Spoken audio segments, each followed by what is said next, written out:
When the gang gathered last night, getting this room ready for you, the air wall was up here, and there wasn't room for all of you and all of this.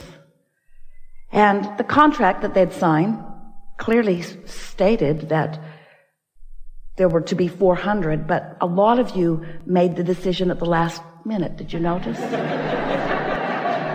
Over 100 of you made the decision at the last minute. And so here's the condition. What we planned for and those who are coming are a very different number. So the condition clearly was not pleasing. Now, everyone knows that it's possible to squeeze you all in. Now you look at it, though, it doesn't really look as possible as it looked last night, did it?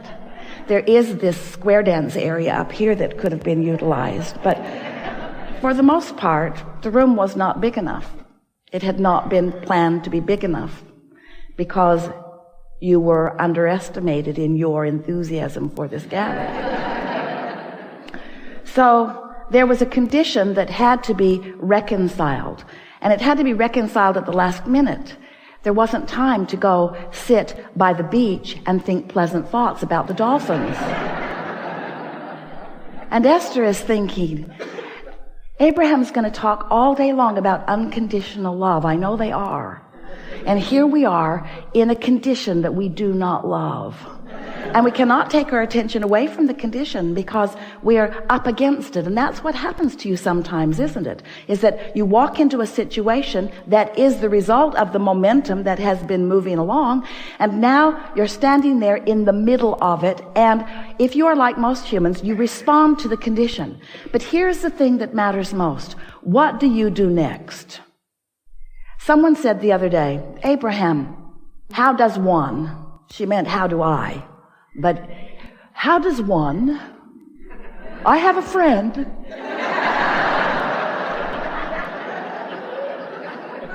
How does one get rid of doubt?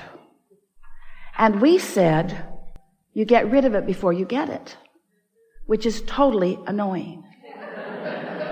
Because once you've got it, Abraham, you squirrely ghost.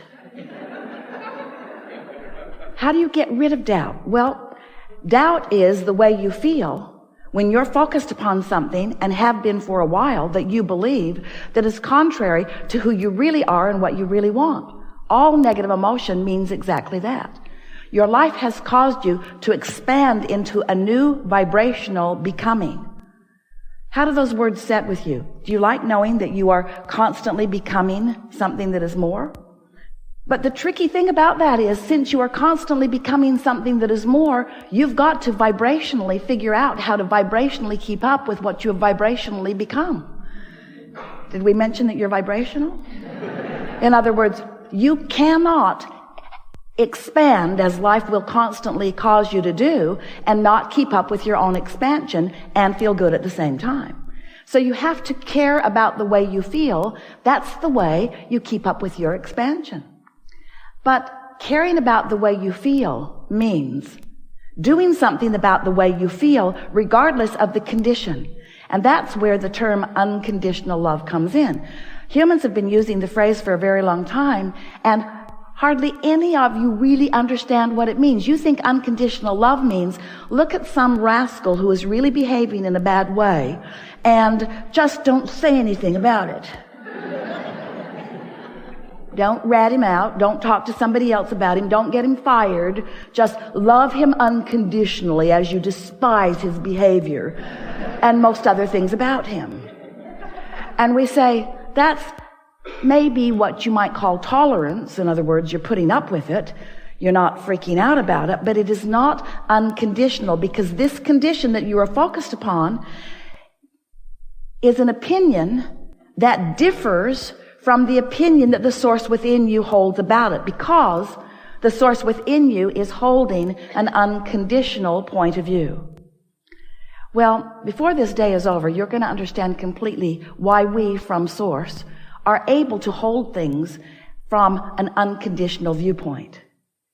We'll give you a statement that you may be ready to receive, and then we'll fill in the gaps as we continue over the next few hours. But the reason that we are able to focus upon any situation unconditionally is because the current conditions, or the what isness of whatever it isness, doesn't mean diddly squatness. In other words, what is doesn't matter, because what is only a temporary reflection of the vibration that you got going on. So we want to explain to you what we mean. You were source energy before you came into this physical body. And a part of you is focused here in this physical body, but a larger part of you is still non-physically focused. You are source energy, and a part of that source energy is focused here and now. So in your human form, you sift through, you know what you don't want, you know what you do want, you continue to sift through the data, and you constantly, whether you know you are doing it or not, are launching rockets of desire. We call them rockets of desire. They're your personal preferences. When someone's rude, you want them to be nicer. When you're rude, you want to be nicer. When you don't have enough money, you want more money. In other words, life just causes you to sift and sort and launch these rockets. So this vibrational becoming is happening constantly. And it is a vibrational becoming. Now, it hasn't manifested yet, therefore it's unconditional. You see what we're getting at? It hasn't manifested into conditions for you to observe. It hasn't manifested into a condition that is unpleasant or into a condition that is pleasant. It's a vibrational rocket of desire that has created. If you've been listening to us for a while, you've seen all of our creative ways of trying to explain to you this stuff that is not physical into this, what we've been calling a vibrational reality. We even gave it the name of a vortex. It's this vibrational state of being that is the precursor to everything else that is coming for you. So this vibrational state of being, which is where your inner being stands, it's where we stand, it's who you really are, has not yet manifested. It has become in terms of an idea. It has become in terms of a hope or a dream. There's enough in your vortex to keep you busy for 20 or 30 lifetimes. In other words, it is the beginning of that which you are. And you know that vortex existed before you were even born into your physical body, because there was a projection of intention from non-physical. There was a vibrational reality that had so much to do about you before you were even born into this physical body. Do you see what we're getting at? This vibrational precursor of that which is you. It was like the vibrational plan. It was like the vibrational probability. It's the vibrational reality. So now you're here in your physical body. You're adding to this vibrational reality. The question that we want to help you ask and answer for yourself is, how much of a vibrational gap is there between the things that life has caused me to ask for and the things that I believe, the things that I practice in my thought? And you can tell, two ways you can tell. One is by the way you feel. If you're joyful, there's no gap. If you're feeling appreciation, there's no gap. If you're angry, quite a big gap. That's one way. You can tell by the emotions that you feel. But the other way is you can tell by how things are manifesting. Because when who you are and what you want and what you think on a regular basis are in the same vibrational frequency, it's manifesting all around you. Others can see it and hear it and smell it and taste it and touch it too. It is a reality. It is a what is. It is a manifestation. You want to call it reality. It is real in the sense that others see it too. But we so want you to understand that before there is a reality, the way you want to call it reality, there is a vibrational reality. And that vibrational reality is filled with all that you have become and are becoming. And you have the ability, if you understand what we're talking about here, to close that gap and have what you want. We wrote this book called Getting into the Vortex. And you listened to us for a while about it with an enormous amount of patience, we thought, because we're telling you, just get in the vortex, get in the vortex. That's where everything you want is. And then you began getting a little feisty with us, demanding things like, how do we get into the vortex? And we would say to you, everything you want is in there. Everything that you want. Your lover is there. Your lovers are there. All of the money that you want is there. That new car that you want is there. Everything that you want is there. Everything that you want, everything that you have become in terms of desire is there. And then you began saying things to us like, well, okay, I accept that there is a reality. You wave Esther's arm around and you look at something that we can't see and you tell us that everything that we want is in there. So just tell me, Abraham, how do I get my money out of the vortex and into the bank? How do I turn this airy-fairy vibrational reality into reality that I can see and hear and smell and taste and touch? I want to drive it and I want to sleep with it and I want to spend it. I want the tangible manifestation. I want real life manifestation. I don't want to just dream all the time. And we say, we want you to have that real life too. And you are having real life. And the real life that you're having is a vibrational match to the thoughts that you're thinking all the time. We're just suggesting that you could, if you care about the way you feel, close that gap between your dreams and desires and who you really are and what you are allowing into your experience. So over time, we've expressed this to you in a variety of ways. And for the most part, you're up to speed with what we've been talking about. We tell you that you are vibrational, and you hardly ever resist that idea anymore. We tell you that this universe is managed by the law of attraction. The law of attraction manages vibrations. You can't set your radio dial on 98 FM and hear what's being broadcast on 101 AM. In other words, the frequencies have to match up, and if they don't, the transmitter and the receiver aren't on the same frequency, then the receiver doesn't receive what the transmitter is transmitting. It's just simple laws of physics, and law of attraction is exactly the same way. You can't set your dial on Henri and have lovely things come into your experience. They are different vibrational frequencies. So then we began to talk to you about your emotions and what your emotions mean. And we talked about the different emotions that you might have, all the way from despair all the way up to appreciation and love and joy. We began talking about the disc that you might be on, the spinning disc of emotion. If you're on the Henri disc, you're not going to rendezvous with people who are on the happy disc. It just doesn't happen. Law of attraction doesn't match you up that way. And today, what we want to say to you, because we know you've been following along with this to a certain extent, we want to give you the piece, the only piece that has ever been missing for you.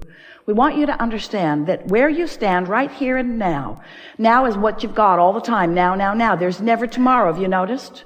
Tomorrow is an illusion. It will be eaten up by today. Today. Now. That's all you've got. You've got now. And what you do now is what matters, because all you've got is now. And what matters in your now is that you understand that you have two perspectives of now. There's the source energy perspective. Source energy who stands right in the middle of your vortex with all that you've been asking for, holding the vibrational frequency of every bit of all of that. And then there's you and what you believe right now, what you've been practicing, what you're thinking about. And your point of attraction is about what you think about. It's about what you believe. A belief is just a thought you keep thinking. So where you stand and what you believe has everything to do with how much that's in that vortex that you allow to flow into your experience. So we began talking to you about your point of attraction, you in your human body. You stand right here and now. Where you stand right here and now, what is your point of attraction? What is the vibrational atmosphere that you have created? Are you ornery? Are you irritated? Are you afraid? Are you angry? Are you blameful? Are you guilty? If you're feeling those emotions on a pretty steady basis, that means you are holding yourself steadily in vibrational discord to who you really are and what you really want. And the thing that is so interesting about that is that if life hadn't caused you to expand, you wouldn't even feel the discord. In other words, it's not somebody else's idea of who you should be. It's not God's idea of who you should be. It's not your mother's idea, although sometimes it feels like it, of who you should be. It's your own internal discord. Life caused you to want to be this, but you're being this, and that's what negative emotion always means.